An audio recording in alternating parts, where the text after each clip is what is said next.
नमस्कार, आप देख रहे हैं सनराइज न्यूज और मैं हूं आपके साथ निशु मलिक। देखिए हमारी यह खास खबर। तो पहले राजा के घर में बच्चा जन्म लेता था तो राजा बनता था। देश आजादी के बाद बाबा साहब भीमराव अम्बेडकर ने हमें वो शक्ति दिया, हमें वो संविधान में ताकत दिया कि गरीब मछुआरा का बेटा भी राज्य का मुख्यमंत्री बन सकता है और देश का प्रधानमंत्री बन सकता है सिर्फ वोट की वजह से। तो साथियों, अपने वोट को ताकत को समझिए, संघर्ष कीजिए।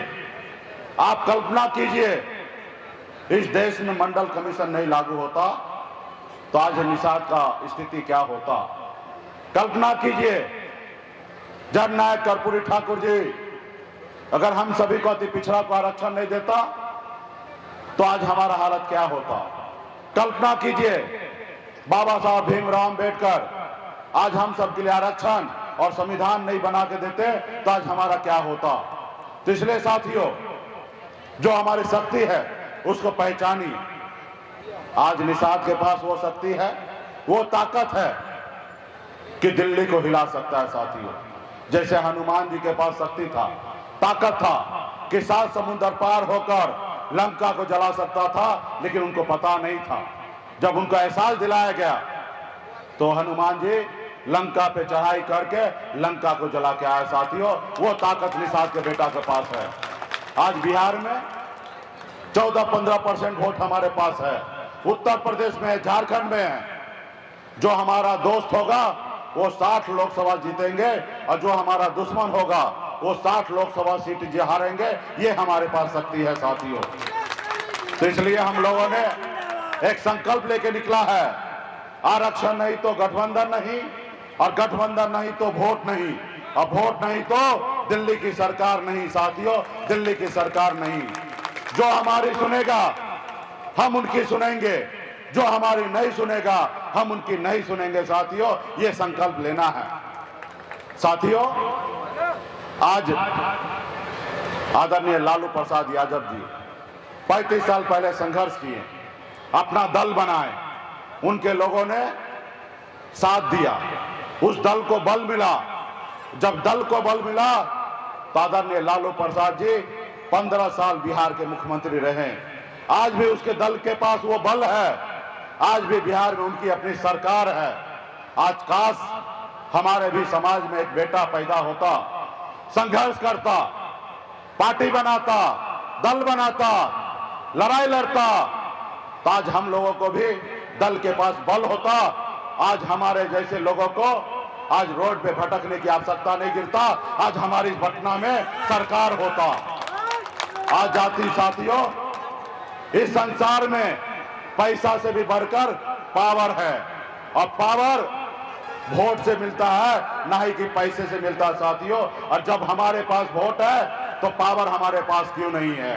आज जानते होंगे, देखते होंगे, आज आपके जलकर पे दबंग लोग जाके कब्जा कर लिया। आज दबंग लोग मछली मार लेता है और आप कुछ नहीं कर पाते हैं क्योंकि आपके पास पावर नहीं है। अगर वही पावर होता तो आज बिहार का स्थिति अलग होता। लेकिन खैर, आप और हम लोगों ने संघर्ष किया है और ये सब संघर्ष के बदौलत हो सकता है। साथियों, आज आप लोगों ने कंधे से कंधे मिलाया, साथ दिया। इससे पहले निषाद को कौन जानता था, कौन पहचानता था। एक शाहिनी बोलने पे, मल्लाह बोलने के लिए युवा को सोचना पड़ता था, लेकिन आज का युवा जो है अपने गर्व से कहता है कि मैं सनत मल्लाह हूं। ये हमारी पहचान है। साथियों, आज आप लोगों के साथ संघर्ष किया, लड़ाई लड़ा। आपने जब 5 लाख लोगों को, निषाद भाई को पटना में पहुंचा दिया तो बिहार के राजनीति में 360 डिग्री घूम गया और आदरणीय लालू प्रसाद यादव जी आपको 3 लोकसभा सीट दिया और 3 लोकसभा सीट पर आपने लड़ाई लड़ा। साथियों, 2020 में भाजपा वाला आपके सामने आपकी ताकत को पहचाना, 11 विधानसभा दिया और आप लड़ाई लड़े और 4 विधायक बनाए, अपने दम पे 4 विधायक बनाए। साथियों, ये हमारी पहचान है। और मैं सरकार में खुद मंत्री बना, किसी के मेहरबानी से नहीं बना। कोई हमें मंत्री मेहरबानी में नहीं किया, हम पे दया करके मंत्री नहीं बनाया, अपने दम पे अपनी सरकार में मंत्री बना। ये हमारी पहचान है साथियों। हमने पिछले 9 सालों में 2020 में हमारे समर्थन से बिहार में सरकार बना। अगर हम समर्थन नहीं देते तो बिहार में सरकार नहीं बनता। ये हमारी पहचान है साथियों। आज कह सकते हैं कि निषाद के बेटा के दम पर बिहार में सरकार बना और नीतीश कुमार शपथ लेके बिहार का मुख्यमंत्री बना। अगर हम उनको साथ नहीं देते तो वो बिहार का मुख्यमंत्री नहीं बनता। ये ताकत है साथियों हमारे पास। लेकिन दुश्मन जो है वो बहुत चालाक है। उनको अच्छा नहीं लगा कि एक गरीब मछुआरा का बेटा अपने दम पर बिहार में राजनीति कर रहा है, अपने पैर पे खड़ा हो गया। आज हमको झुकाता है 11 सीट को लेके। कल किया अच्छा आगे काम कर लिया तो कल 51 मांगेगा और एक समय आएगा कि 125 विधायक बना के अपने दम पे बिहार में सरकार बनाएगा। आज वो डरने लगा और एक षड्यंत्र के तहत उन्होंने आपका विधायक खरीद लिया, आपको उस सरकार से बाहर कर दिया जो सरकार आपने बनाया था। उसको अच्छा नहीं लगा कि कल तक निषाद हमारे पैरों तले दबा हुआ था, गुलाम था। ये गुलामी की जंजीरों को तोड़ा, आज कैसे बिहार सरकार बन गया। उन्होंने देखा कि मुकेश सहनी को खत्म करेंगे तो इनका समाज खत्म हो जाएगा, इसलिए मुकेश सहनी को खत्म करो। उनको मुझसे तकलीफ नहीं था, आपसे तकलीफ था, इसलिए उन्होंने मुझे खत्म करने के लिए तैयार हो गया साथी। आज भी वो चाहता है कि मुकेश सहनी मेरा पट्टा पहन ले, गुलाम बन जाए और दिल्ली में मंत्री बनाने के लिए तैयार है। ये हमारी पहचान है साथियों। आज वो चाहता है कि मुकेश सहनी को गुलाम बनाए, लेकिन निषाद का बेटा हूं, ना कभी किसी के साथ गद्दारी करता हूं, ना ही किसी के साथ गुलामी करेंगे और ना झुकेंगे। समय बदल चुका है साथियों। एक समय था हमारे पास भी ऑफर आया कि आप हमारे साथ आ जाइए, डिप्टी सीएम बन जाइए, चारों विधायक को मंत्री बना लीजिए, लेकिन हमने नहीं माना।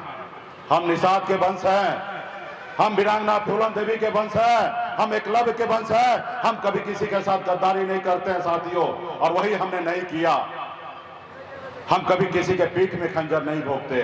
जब जरूरी पड़ेगा अपने सामने में अगर ऐसे व्यक्ति होगा जो हमारे समाज और हम लोगों को मिटाना चाहेगा, उसको सामने से वार करेंगे और सीने पे खंजर भोंकने का काम करेंगे साथियों। सीने पे खंजर भोंकने का काम करेंगे। हमने उसके साथ गद्दारी नहीं किया, लेकिन उन लोगों ने क्या किया, हमारे साथ गद्दारी किया, हमारे विधायक को खरीद लिया, हमको सरकार से बाहर कर दिया। आज फिर हम संघर्ष के बदौलत आज इस मुकाम पे पहुंचे हैं साथियों। इसलिए आपके वोट में बहुत ताकत है। आप अपने बच्चे को, आने वाले पीढ़ी को न्याय देना चाहते हैं तो संघर्ष करना पड़ेगा, सर पे कफन बांध के लड़ाई लड़ना पड़ेगा। अगर आज नहीं लड़िएगा तो आपके आने वाला पीढ़ी बहुत बुरा हाल में पहुंच जाएगा। आज से ज्यादा संघर्ष उनको आने वाले समय में करना पड़ेगा।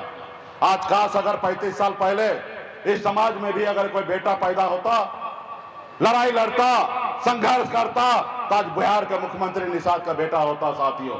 आज हम संघर्ष करेंगे तब जाके कल परसों 10 साल के बाद, 20 साल के बाद या 50 साल के बाद आज हम लड़ाई लड़ेंगे तो निश्चित एक न एक दिन निषाद का बेटा बिहार का मुख्यमंत्री बनेगा और देश का प्रधानमंत्री बनेगा साथियों।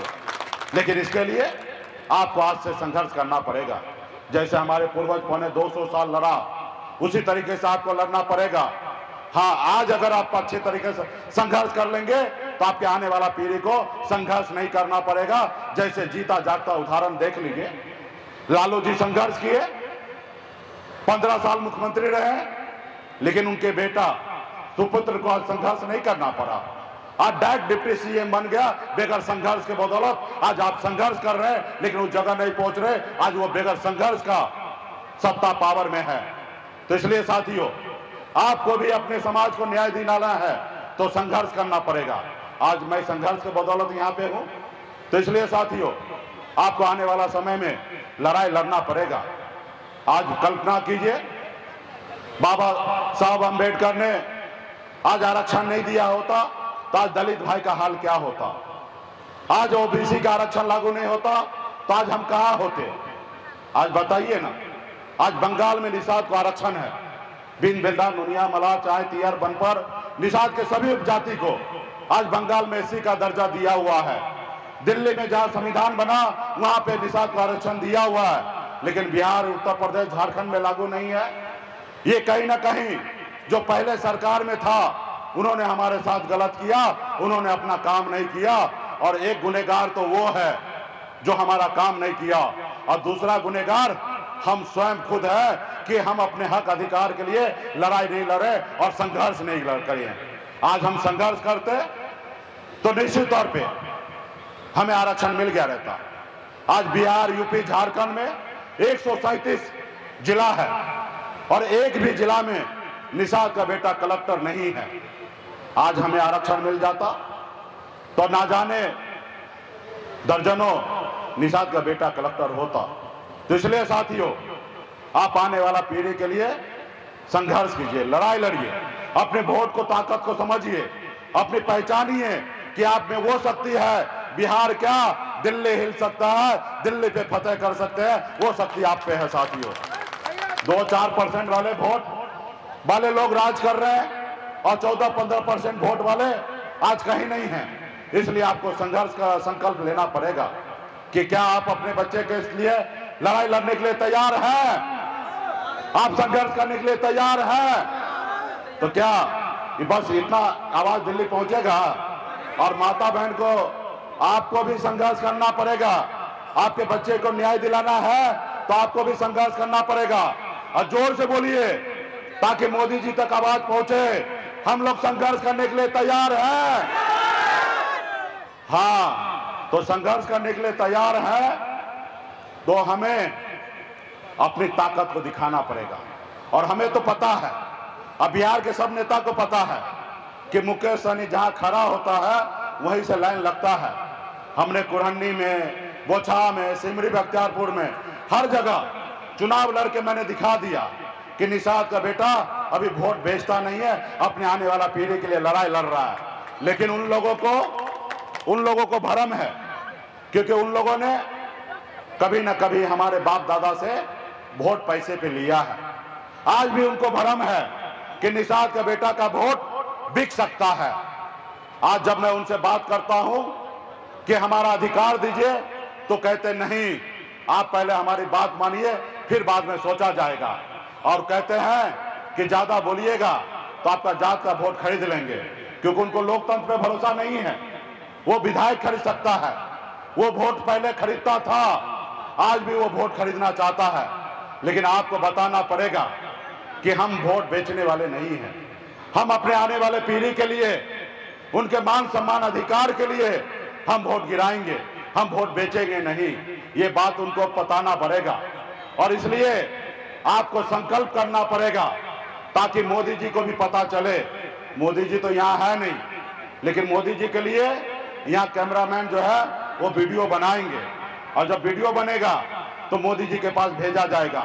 और जब मोदी जी देखेंगे कि अरे बिहार में निषाद मल्लाह आज संकल्प ले लिया है, गंगा माता का सौगंध खा लिया है कि अब नारी जो सुनेगा हम उनकी सुनेंगे, जो हमारे बच्चे का हक अधिकार देगा उनके साथ रहेंगे, वरना आपके साथ नहीं रहेंगे।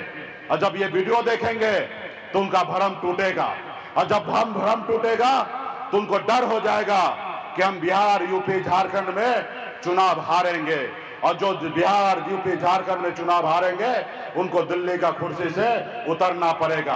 और जिस रोज वो एहसास हो जाएगा, जिस रोज उनको एहसास हो जाएगा, उस रोज 1 घंटे में निषाद का बेटा को आरक्षण लागू कर देगा साथियों। तो इसलिए ना आपको ना हमको प्रधानमंत्री बनना है।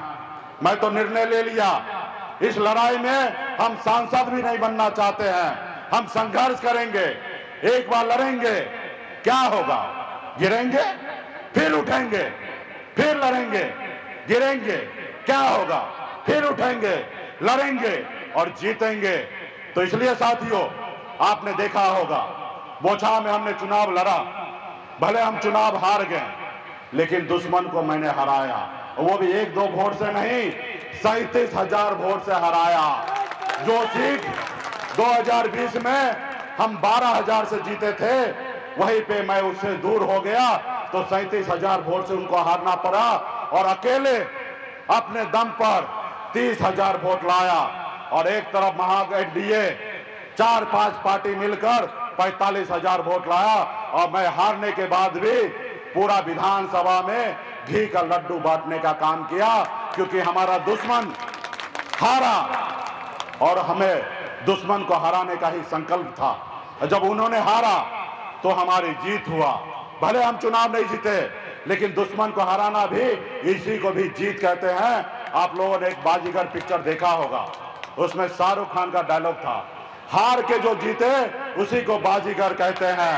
और मैंने हार के भी जीता और उसी रोज से बाजीगर कहलाया। और उसी रोज से दिल्ली वाला हो या बिहार प्रदेश के नेता निषाद का लोहा मानने लगा और जानने लगा कि अब निषाद का बेटा किसी का गुमराह नहीं होगा और जब भी उनका वोट गिरेगा उनको अपने हक अधिकार के लिए गिरेगा। तो क्या आप लोग लड़ाई लड़ने के लिए तैयार हैं? संकल्प लेने के लिए तैयार हैं?